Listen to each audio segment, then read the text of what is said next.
Okay, hello again folks, welcome to my last location test mod character, although not the last one I'm going to do because I have got to update the previous character, which I will do, and also create a big download pack with all the characters in, and an extra couple of special things for you all to get you hyped for Ultra Street Fighter 4 some more. So, Dan, the man, he has the delayed wake up of 11 frames when you hold heavy punch on knockdown.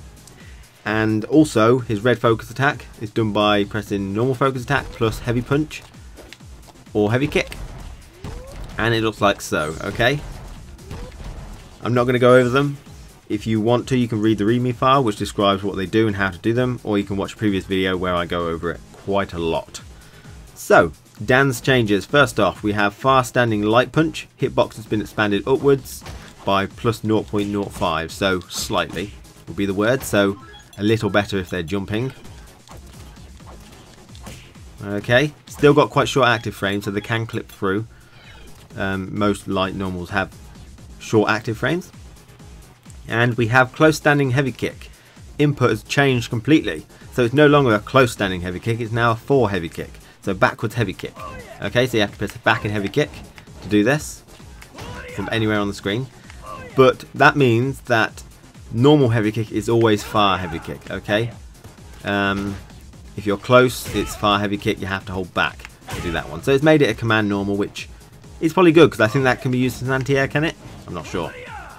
It looks like it can anyway, unless the hitbox is deceiving. So this next change is an interesting one. Should be quite interesting to see how Dan's end up being more annoying than they actually are, but it seems quite good. So your crouching taunt now gains you 40 meter every time you use it. So let me just waste some so we can show this. So every time you use it, you gain 40 meters. So it goes up a nice visible chunk if you're watching.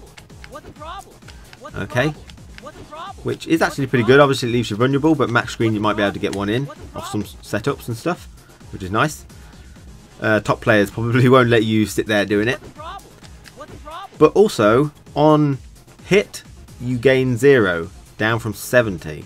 So I read this as you gain 40 meter every time you use the move, and on hit, block and counter hit you gain no extra. That's how I read it. Okay, so if you hit them you gain the 40 that you'd normally get, but you don't gain any extra for hitting them. That's what I've implemented. Okay, and likewise your air taunt now gains you 10 meter build. Okay, so you might be able to do stuff like that. Like, because I know Sakura does that, does a Tatsu right at the end to build some meter, and so maybe you can do that. You do have a bit of recovery though, more than a Tatsu does. And you only gain 10. Okay, and it hasn't said anything about on hit, you still seemingly get more. Yep, it looks like you get about 30 there. Oh wow, that was a big chunk, so maybe I'm wrong. Okay, so meter building options for Dan using his taunts. You're probably going to see Dan's using their command taunts a lot more, which is annoying, infuriating, but pretty essential now, and hopefully makes it quite interesting. I like fighting Dan's taunt. Okay, so your light kick Danku Yaku. Hitbox has been expanded downwards, so that's that move. Your Danku Yaku, named after Dan. And I've lowered it by minus 0.1 and increased the height to compensate. So if they were crouching, if you were point blank, you would go over them, but that's an active frame problem. Your active frames don't start until you start coming down. But if they're doing a crouching normal, you should be more likely to hit them if your active frames touch them, as always. But it should be more likely to touch them. And your heavy Koryukin, so that is now got its first hitbox. It's been expanded forward by plus 0.05, so about half a mini square, not much really, but it's there in case you need it. Okay, the next change is to your Ultra 1. It's now got armor breaking properties. So no more parrying it for Goken and no more focus attacking it for folks. Okay, armor breaking on the first hit now. Dan's getting serious, been training a bit I think. So the last change is to your Ultra 2. It now does full hits versus air opponents, but the damage has been reduced to 331 versus air opponents. So pretty much like Sagat's change to his Ultra 2. And hopefully that does 331. Yes, it does. And if you combo into it, it now gets full hits, of course. But obviously it gets reduced damage What? That didn't combo. Must take a while to come out then. There we go. So 315. Not too bad. All the combos hit but reduced damage. And there are all the changes for Dan. So thanks for watching. Thank you for the support over all the location test mods I've done. So they must have been about 34. I think that's how many characters are in the game. So I'm going to go back, work on all the characters which are a bit out of date now. Start from Goku. I'll probably put them up in batch. You know, do quite a few characters, then put them all up. I've obviously got to do the big download pack where you can download all the characters. I don't want to update that too much, so if I have fixes I will update individual characters and then update the mod, the big pack, every now and then.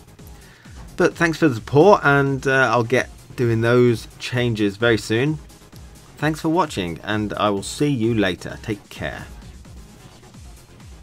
So when you want to install my mod, you need to download the mod in the download link in the video, and then extract the file. You'll have your character name changes, so a nice readme to let you know what I've changed and how I changed it, and installation instructions if you don't want to listen to me. And you'll have a character name.bac and character name.bcm. So the next thing you need to do is find your Capcom directory, because your Super Street Fighter 4 files will be in there. Mine's in the C drive in program files, but if you bought it on Steam, it'll probably be in your Steam directory somewhere. So you go in to Super Street Fighter 4. Now you've got some patch 1.07 and patch 1.06. You need to find the one with your most up-to-date character. For example, if we were doing Sagat, his most up-to-date one would be in 1.07, as well as Ryu, Yuri, Dudley, DJ and Cody. But most characters are in 1.06. The character I'm doing is in there, and most characters are. I'll mention it if it's in 1.07. So you go in, and then you go into Battle, Regulation, Latest AE, and then you find the character we're doing. I'm doing Bison, which has got the name Vega at the moment. And so you'll have the character name.bac, character name.bcm, and all you need to do is, I recommend making a backup and copying those files in and rename them original, just so you got them as backup. And then you just copy over my ones into there, and that'll allow you to play as my modded version in arcade mode, training mode and versus mode. So you can have some fun. If you've got local friends to play with, you could update two characters that I do and then fight against each other with the new changes. That would be quite interesting. Anyway, so thanks for watching, and I hope that has helped.